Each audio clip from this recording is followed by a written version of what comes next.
There's also stunts that brands do that feel like they're really disconnected from any kind of a strategy or trying to prove any kind of a point or trying to help the consumer. Welcome to the Elevate Media Podcast with your host, Chris Anderson. In this show, Chris and his guests will share their knowledge and experience on how to go from zero to successful entrepreneur. They have built their businesses from scratch and are now ready to give back to those who are just starting.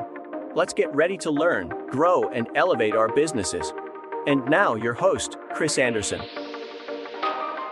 Today, we're going to dive into another exciting journey of an entrepreneur who has done a lot, succeeded, helped a lot of business succeed as well.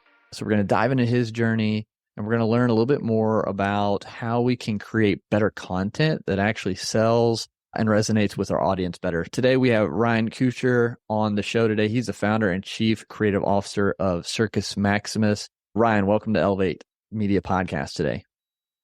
Dude, thanks for having me. Happy to be here. Yeah, absolutely. Looking forward to diving into this. I know you've done quite a bit in your career and in your journey building Circus Maximus, and just helping people create better content, and improve their brands. But first, before we do that, trying to line things up, learn a little bit more about people, and ask questions that hopefully have never been asked. If this one's been asked, fantastic. But the question I want to start with is out there. But which fictional character would you want by your side during a zombie apocalypse? That's a good one. That's funny. Look, I see you have Thor here on your shirt. That's a pretty good choice. So you got all the Avengers there. And for a little while at a previous agency, my nickname was Thor. So my email was thor@warnervigusky.com. So if you're going to have someone by your side, the God of Thunder is a good choice. I like that. That's good. We'll roll with that just because it's on brand for your shirt and my history there. So there you go. I like it. I like that. And the scene that pops in my head is when they're in Wakanda and he comes out of the sky and the music starts playing and he just comes down and just lightning and just lays out everybody that's attacking Wakanda. I think I could see you and him teamed up there on the field and all these zombies and he just zaps them all. So that's a good choice for sure. Absolutely. Endgame was spectacular. Yeah. So we got there's a good record of Thor's ability in that kind of a situation. So let's roll with Thor. Cool. Yeah, I think that's a great choice. I don't know if I could really outdo it. I'd pick Captain America because he's my favorite. So I think I'd go into battle with him. It'd be a little bit more tough, I think, but yeah. Have you asked that question before to other people? What was the best? Haven't asked that one. No, I haven't asked that one yet. I'm trying to think if there's anybody else. Shirt. I want to come up with something like more original than that, but since you primed me with your shirt. All right. I wasn't even thinking about that. That's funny, but yeah, my mind originally went to, Rick Grimes, because he's already done it. But I'm like, oh, crap. Yeah, there's a lot of fictional characters that would be probably a lot more powerful and beneficial to have. Yeah. Or so zombies bite you, right? Yeah. So, I don't know. They're fairly slow. So, there's just a lot of them. Which it depends on which zombies you're talking about, like the show of the different zombies, or like the you just referenced it. What's the show? Walking Dead. They're pretty slow there. Yeah. Walking Dead, the ones that are actually like mushroom zombies. What's the show? Yeah, The Last of Us. Yeah, where they got the huge thing that comes in and just rips people in half.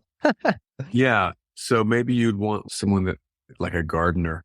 Yeah, someone who knows plants can. Someone that knows. That's funny. Yeah, I don't know. It's just a random question I found, and I like Thor. I think you'd be pretty well off with him. Cool, Ryan. I appreciate that. That's good. I guess to dive into it, man. How long have you had Circus Maximus? Yeah, this is actually 10 years. The 10-year anniversary is 2023. So we started it in April of 2013. We didn't really get operating for a little while. That's when we incorporated, and then it's rolled and evolved and taken different forms over the years. But I think in its form as it is now, we've really been operating at about 4 or 5 years. Cool. But now, that journey, I love that because you just mentioned 10 years, but morphed and changed and flowed differently until the last 4 or 5 years where it solidified almost the direction you're going. I like that because I think when you start out, and people listening to this who are started out, they're thinking, yeah, 10 years from now, this is exactly what I'm going to be doing, like this same thing. But it ebbs and flows so much. And what is that like? What was this 10 years like in a nutshell? I know there's a lot that's gone through it, and we can dive into some more of it, but just looking back 10 years ago to when you started to where you are now, like drastic changes, was just kind of small changes throughout the process? I think the kernel of what we've always wanted to be has been the same. So right now, the way that we describe what we do is we help brands get their story straight and tell them interestingly. Yeah. So that's like a brand narrative, brand strategy, brand identity, and content creation. But getting to that took a little while to really boil it down. And the other thing is, like a lot of industries, the advertising industry has changed really dramatically. And what can happen, and what has happened in our business, is you end up chasing like a trend. So let's say it was direct to consumer marketing or funnel optimization, or these things that become very important for a short amount of time. Those things are still important, but they become like really, those subjects become really popular and highly discussed. And then so everyone feels like, what's our TikTok strategy? And then everyone's doing TikTok or whatever. Navigating through that is where you think you have an idea, and then you maybe get a little bit lost or distracted, and then you come back to it, and then you figure out how to like really articulate. Getting to our narrative has probably been the thing that has changed the most, even though at its core, we've all ultimately always done those things. So it's going to be different for every different kind of an entrepreneur, depending on what category you're in and what you're offering. But, getting to a true understanding of what we do, who we do it for, how we do it, why we do it, that stuff has been the journey. Yeah. With that too, that doesn't just happen overnight. So how can someone starting out, or even where we are with Elevate or where you are now, how can we continue to hone our brand's identity, the messaging, to be able to put out the right content? Can we even start with that? Those 5 questions: what are we doing? Why are we doing it? What makes us different? How are we doing it? And who are we doing it for? Are really the guidelines, right? It's like almost the journalistic approach, the 5 W's of what your brand is. And I think the people that have the clearer and more succinct answers to those, I feel like they're the ones that the rest of us look at and go like, how are they doing that? They're the ones that seem to, because they've identified and outlined exactly what they're here to do. And I think that creates a very clear benefit for their consumers, whoever those consumers may be. So really work hard to answer those questions. And I think that's, if I look at, where I maybe wasted the most amount of time, was resisting answering those questions in a compelling way. Why do you think you resisted answering those for? I think I felt like, as a person, like in my career prior to starting my business, worked on all different kinds of brands in the framework of advertising and branding. And I just thought I could work on anything. And I have a brain that is curious, and therefore, whether it would be same like Burger King or Volkswagen. All right. So we've just gone from QSR restaurants to automotive. And I think I worked at agencies that had broad spectrums of client bases. And I think that particularly when you're starting a smaller business, they call it like niching down or having a specific audience. I think those things give you an advantage because they give you a very clear audience to whom you're speaking. As you win more and more of those pieces of business, you develop specific industry knowledge that's beneficial to that audience, which then ups your credibility and your trustworthiness and inspires different pieces of advice, content, white papers that you might give that would be particularly relevant to your audience, which would then drive more of that audience to you.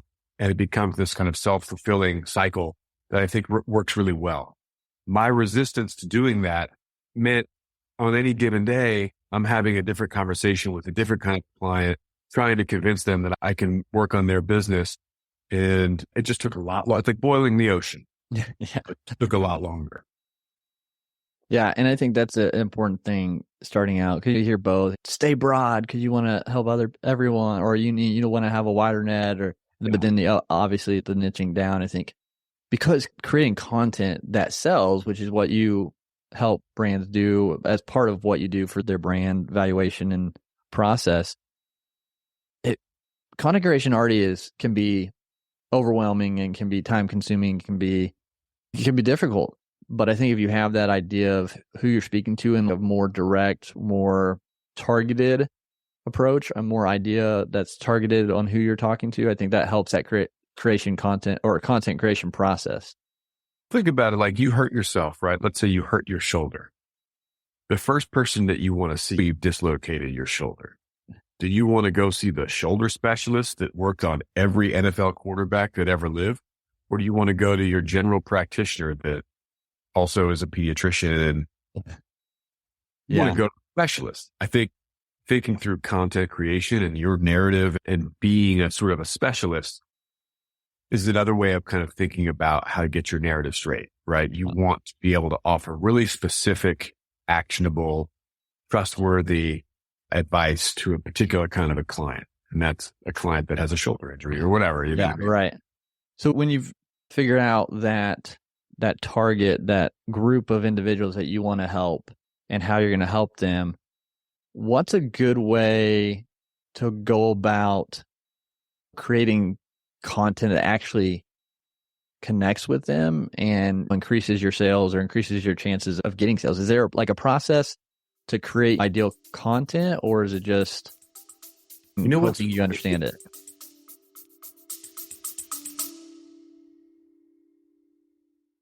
You love listening to podcasts, but have you ever thought about starting your own podcast? Maybe you want to build a brand, grow your business, or are looking for an excuse to talk about your favorite hobby. Whatever your reason for making a podcast, Buzzsprout is the place to start. Since 2009, Buzzsprout has helped over 300,000 people launch their own podcasts. Buzzsprout walks you step by step through the whole process and will give you powerful tools to start, grow, and monetize your podcast. Ready to get started? Click the link in the show notes to get our free step-by-step guide to starting your podcast today. So if you're asking me, it's because it's one of the things that my agency is like, we try to work the hardest on, but we seem to spend the least amount of time on is like the agency content that we create. But when we help our clients, for some reason, it's easier. It's like the cobbler's children run barefoot. You're really thinking through, all right, if you are providing a good or a service, effectively, you're trying to help someone move from one state of being to another. You're helping them transform, and you're trying to get a really strong sense of what are all of the things that, are going to make life awesome once they've transitioned to that new state of being. Yep. And then you think backwards about like, all right, what are the things that are preventing them from doing those things? And then you're creating the content that helps them get through each of those challenges. So you're ultimately removing the blockages. And the content could be in the form of like how-tos. If you think of what you're offering as effectively like help, you're empathetically trying to help someone achieve a desired state of being, then you can work backwards and think about what are all the blockers? They could be physical. They could be psychological. They could be emotional. They could be financial, all of these things. And then your brand is there dedicated to try to help them get over those hurdles or past them. That's where the content creation sort of lives. Okay. So for that, do you think physically writing down these different areas and then branching off so you have ideas, say, okay, today I could talk about why you would want to grow your coaching business, your consulting business, and then talk to that aspect in some form or fashion? Yeah, exactly. So you'd start with, who am I talking to? I'm talking with people that want to start a personal coaching business. And then like, where are they at now? I don't know, they have this idea. And then what is their ultimate desired state of being? I imagine a world in which I'm coaching 10 people a month and I'm really helping them through. And then you'd have to niche down and think about specifically, what are you coaching them on? That's what is preventing you from being able to do that now. I don't believe I'm qualified. All right, here's how you could overcome imposter syndrome to become a fantastic coach piece of content. Yeah. Or I don't have enough people in my network.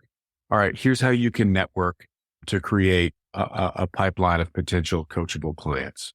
So you're just thinking backwards from, if I really want to do this thing, be this kind of a person, live in this kind of a world where all of my dreams are coming true, then think backwards on what are the blockages? What are the things that are preventing you from being there? The content marketing really is about helping them overcome each of those little challenges. And from that lens, it almost starts to become, I don't want to say easy, but the path becomes clear of what should the content that you're creating really start to look like. Yeah, a little bit simpler. And I think, yeah, like you mentioned, that's why focusing in on a certain group of people will make it simpler in that process. Now, you got to really understand A, what they want, B, how you help them get that, and C, like what are the challenges that they're going to overcome to get there so that you can help them through all those little gateways. Brands that create, you hear Gary Vee talk about this, a lot of content creators talking about value. Value is literally solving those problems or helping solve mental blockages or whatever those things may be.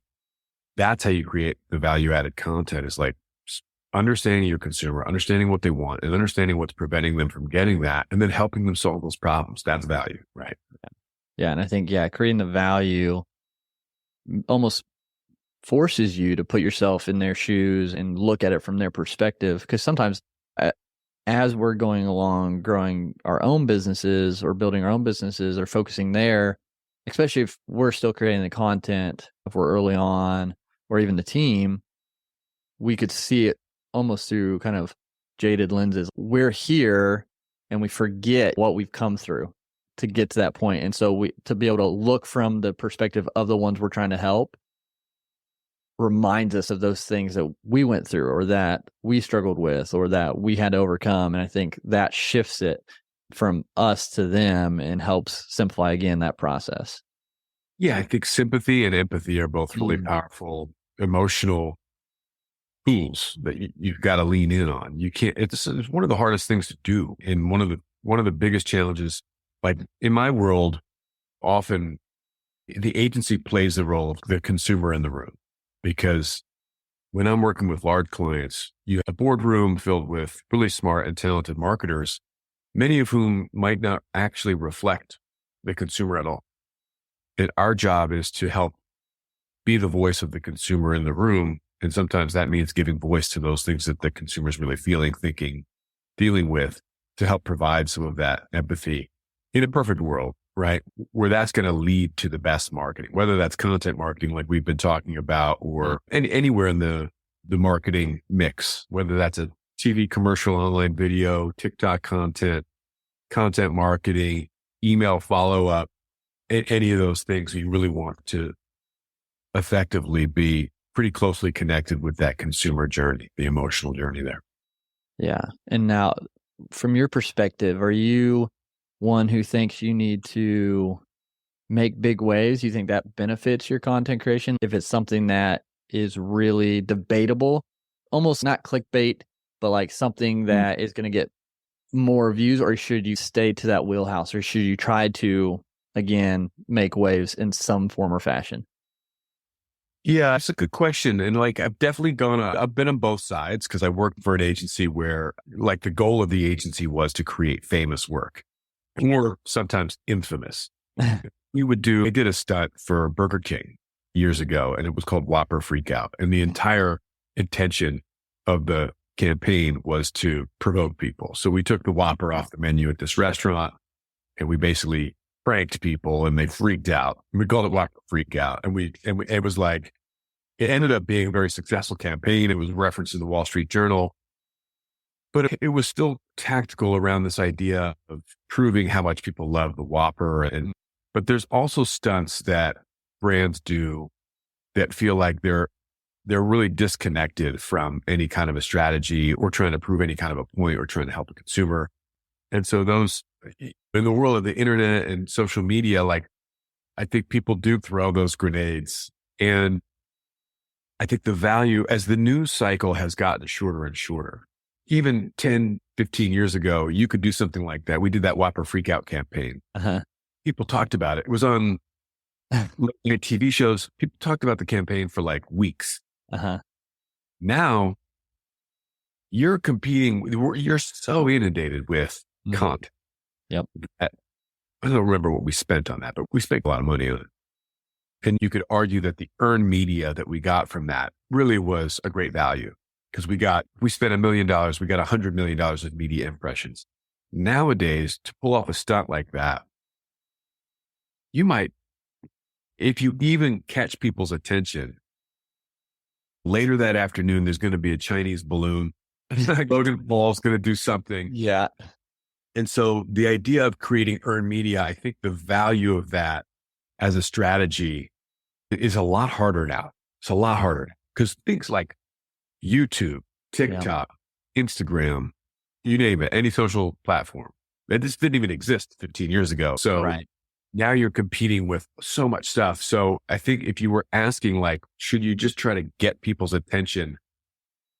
I think the value of trying to do like stunts to get people's attention is tougher. I think people, they still fall for clickbait. We all, just because clickbait is like the formula that works. It's like how to lose 10 pounds by this afternoon. It's psychologically, they do work.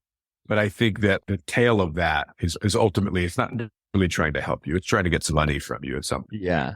If your brand is on a long-term mission to truly help people, the content that you're going to create is going to add value over time. And hopefully you won't need to pull those kind of stunts. Yeah. And I think that's a good point to remember, like, especially for those listening, you got to play the long game. I mean, you hear Gary Vee, you hear Alex Hormozi talking about it, play the long game, because you could try to take these shortcuts and do clickbait and do these ridiculous stunts just to get views or get follows. But I give the example that I had a reel that I put on Facebook in January or something that went viral. It was a random thing and it got like 8 million views and it like increased my, but like to me, like it didn't really matter because it didn't necessarily bring in the people that I wanted to bring in. It just happened. It wasn't the intent. It just happened to blow up. And so you got to think about it that way. Do you want to just build a really big, like wide reach that doesn't really convert much, or you want to just work on going deep with a certain group and just building that content out for that? That goes back to the question of why you're doing something. Are you offering your service? And that why is what's going to sustain you. And you're also talking about the relationship between performance marketing and brand marketing. In my world, brand marketing was all that existed for the longest time. And then performance marketing kind of popped up and people realized like, oh, this is just all about getting revenue like today.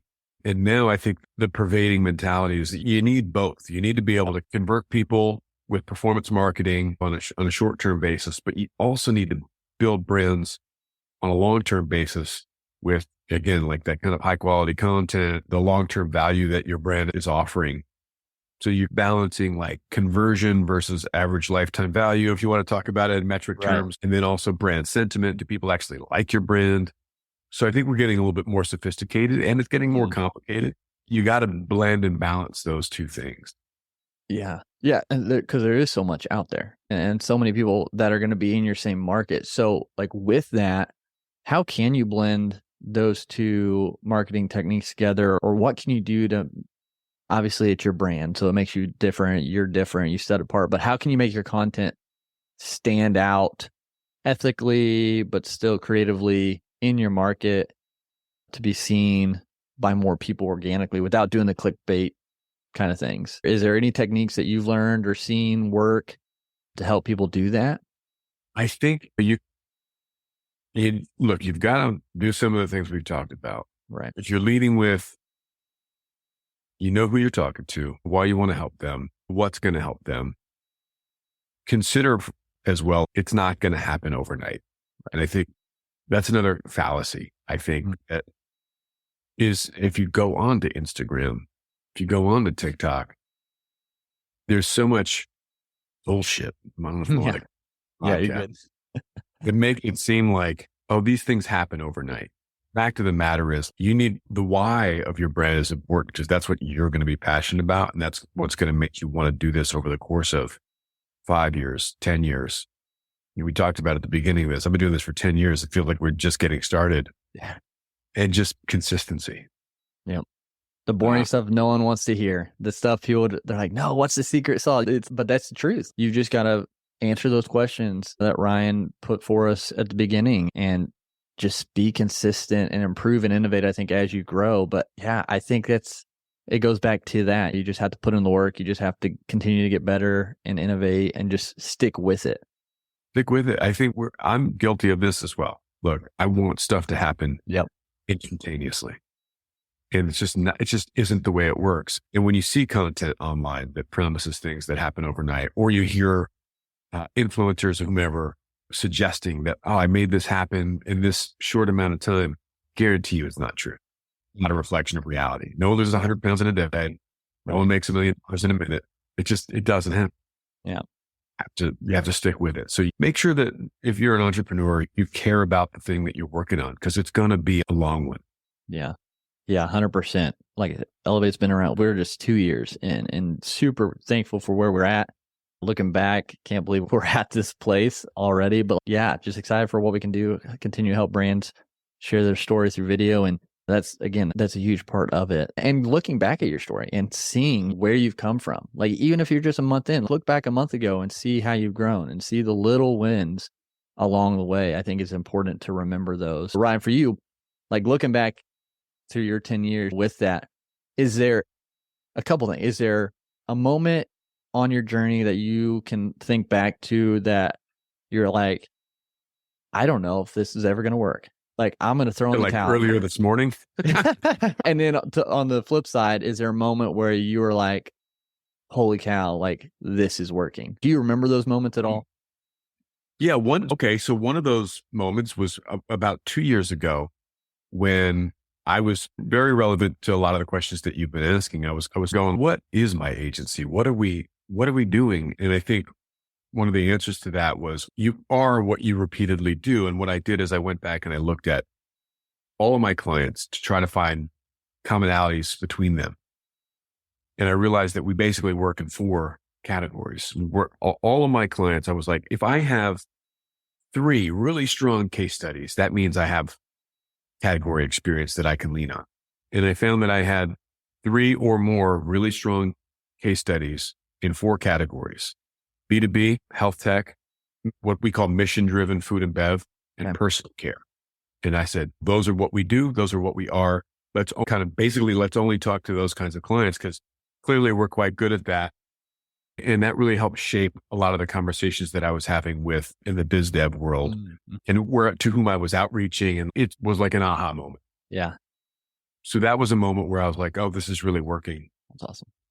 And then moments where I'm always trying to, I guess, define the narrative of the agency in the vision of the agency, my business, in a very clear way that hopefully will attract and inspire really talented people to come and work with me. So I think when I struggle, it's like any entrepreneur out there this will resonate with them, where it's like, you feel like you're wearing a lot of hats. I know I'm wearing it, but a lot of hats. And you feel like you're forced to do everything. That's a thing that I still deal with and try to solve.